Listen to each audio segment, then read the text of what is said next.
kind of struggled to think about what Sierra Health, what I expected from Sierra Health Foundation, and what I got um, from Sierra Health Foundation.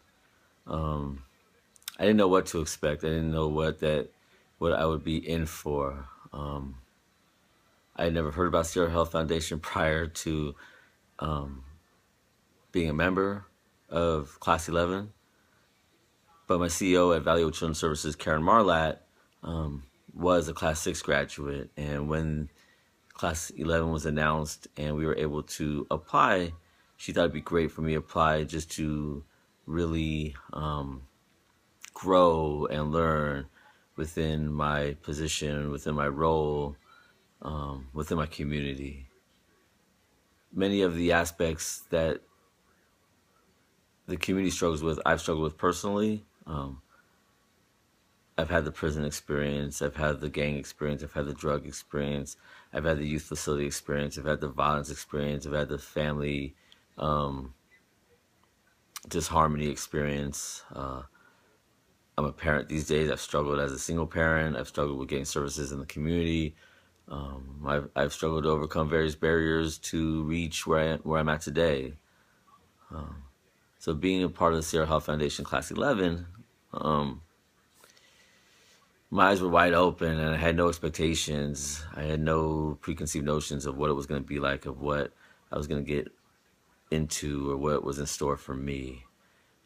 I just know that I'm very grateful for the opportunity, and no words can really I can't put into words adequately what I received. One of the most telling things that I received, or I think I've grown as a result of the Sierra Health Foundation, was my coworker said to me, and this wasn't in a moment of joy between us. We were fighting and arguing as we tend to do, working 2 years together, 5 feet apart, 30 something hours a week. She said to me, and I quote, ever since you started the Sierra Health Foundation, and it was ...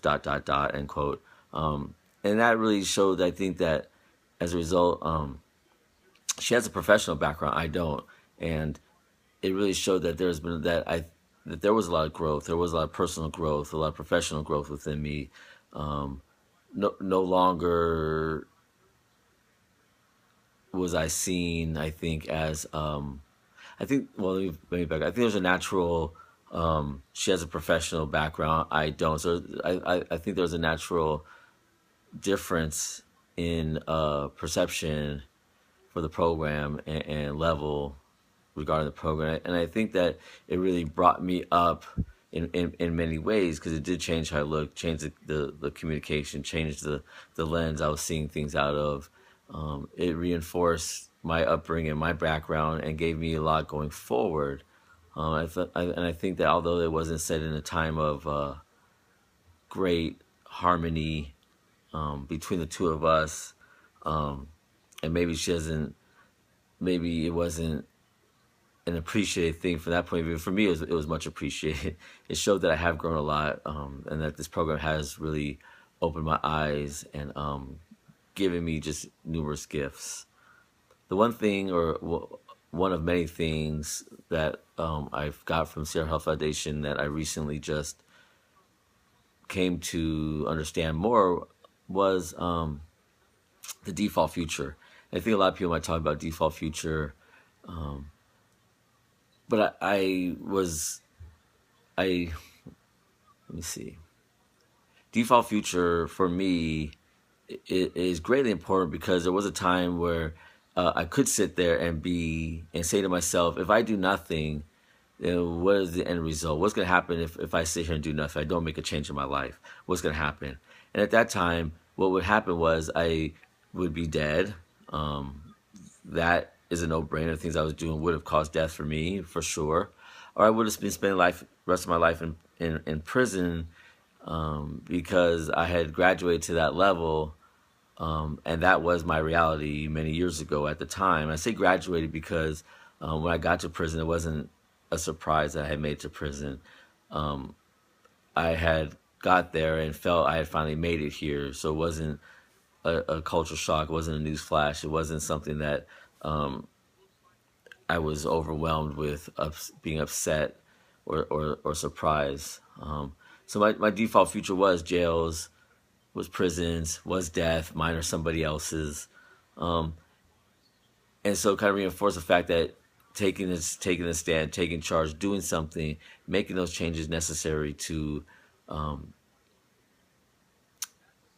be reach the full capacity of myself, of get to where I felt I could have taken those steps, no matter how hard they may have been, or no matter how hard they are. And that translates today to the program I currently run, um, and my friends in the community that I work with on a daily basis that struggle, that their future may not be what they think it is right now, and helping them understand that if they do nothing, this is what's possible. If you do take the stand, and if you do make a change, this is what can't come of it.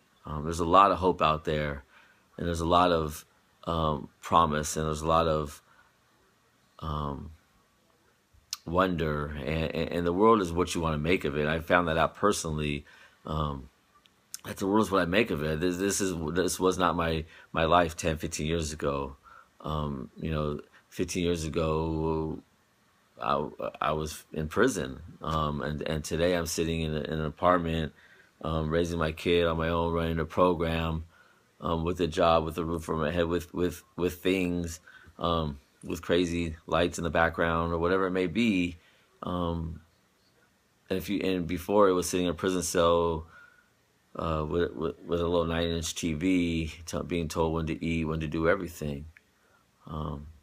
Another one is values. I've always been heavy on my values, and heavy on living by my values and what feels right, and what's important to me. And I think that's what I bring to the program, and I really feel that's what I brought to Sierra Health Foundation. I don't want to compromise my values. I don't feel that you gain anything by compromising your values. I haven't brought it to my program either. And that's one of the things one of the strengths is that this is what I believe, and this is what I'm fighting for, and this is what my portion is to the world, and the people around me know that, that I'm not going to sacrifice what I think or what I believe for anything. And it's the values resonated with me because I have followed them. I teach values. I try to instill the values to my children, and I try to show them that having something to believe in and sticking to it, at the end of the day, you feel much better. It might not be what they want or the people want or status quo, but it is okay. I know that I do the right thing, and I know that living by the values that I believe in has gotten me to where I am today. And my work and my friends in the community that I work with understand that I'm heavy on values, and I'm heavy on believing in doing what's right, and doing what you believe in, and living by that. What else?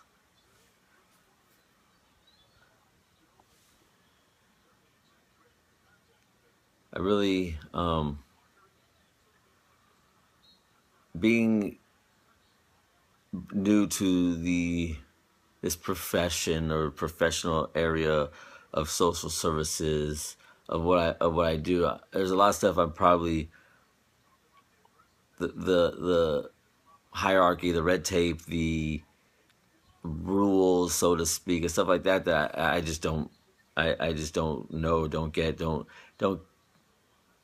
care to really deal with or work with. I do my thing, and it's kind of like I'm blind to all that other stuff, and people say it can't be done, or you can't, why not? And that's how I feel about this. And when I look at my role in the Sierra Health Foundation, or within the community, what I do is why not? Why can't it be done? Why can't more people come from where I come from, grow up the way I grew up, experience my experiences, and still make it, and have people around them embrace them and value that within them. I work for an organization that values my history, values the game, values the tattoos, and values everything like that, and uses it as a strength. And we need to instill that in more places, more people, more organizations. We have a line, or what we like to say through the Strengthening Families is, focus on what's strong and not what's wrong. And I think, excuse me, I think I've always done that, is focus on what's strong. There's so much that people can bring. There's so much that we can do. And there's so much that is out there, but people focus on the negative, and they focus on the deficits and what's not there and what's missing, instead of saying, this person has A, B, C. That's what we can work with, and that's what we can use. And I think that has kind of shown as well through the Sierra Health Foundation. And my job is that meeting someone where they're at, and using what they have, and being valuable and knowledgeable and trying and caring, and really giving it all you have, no matter what, can really make a difference in people's lives, and organizations' lives, and the community as a whole. And so I'm grateful, beyond grateful, for my experience in Sierra Health Foundation. I am humbled that I even was accepted into the Sierra Health Foundation. I didn't come with a college education. I did not come with the wealth of experience in the professional field. I came with, short of a community college degree, I came with a high school diploma from juvenile court and community schools in Los Angeles. I come with a prison record, a juvenile hall record, and I come with all that, and I was still accepted and able to join some amazing colleagues who I went through this with, who I had great experiences with, amazing presenters, amazing people that run the health leadership program.